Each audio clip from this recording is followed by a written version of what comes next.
வாங்க இன்னைக்கு நம்ம குகன் சமையல்ல நமக்கு குழந்தைங்களுக்கு பிடிச்ச மாதிரி நம்ம பானிபூரி தாங்க இன்னைக்கு செய்ய போறோம். எப்படி செய்யலாம் பார்க்கலாம் வாங்க. அடுப்பு பத்த வச்சுங்க.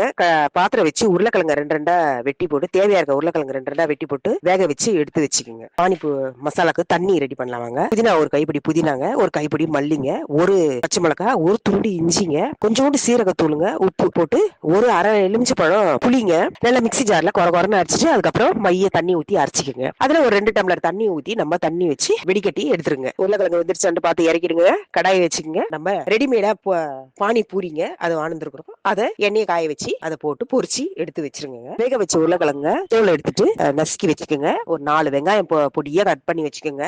கொஞ்சோண்டு கொத்தமல்லி பொடியா கட் பண்ணி போட்டுங்க. வெங்காயம், கொத்தமல்லி, இந்த உருளைக்கிழங்கு எல்லாத்தையும் போட்டு கொஞ்சம் தேவையா இருக்கிற உப்பு போட்டு பிசைஞ்சு எடுத்து வச்சிருங்க. கொஞ்சோண்டு டேஸ்ட்டுக்கு கொஞ்சோண்டு வெறும் மிளகாத்தூள் போட்டுக்கோங்க. இந்த உருளைக்கிழங்குல பொரிச்சு வச்சிருக்க இந்த பானிபூரியை எடுத்துக்கோங்க. அதை வந்து நம்ம மேல ஓட்ட போட்டுட்டுங்க. அதுல நம்ம அரை ஸ்பூன் உருளைக்கிழங்கு மசாலா போட்டுக்கோங்க. ஒரு ஸ்பூன் பானி தண்ணியை ஊத்தி நீங்க குழந்தைங்களுக்கு கொடுத்தா குழந்தைங்க விரும்பி சாப்பிடுவாங்க. நீங்களும் வீட்டுல எப்படின்ட்டு உங்க பிள்ளைங்களுக்கு செய்து கொடுங்க.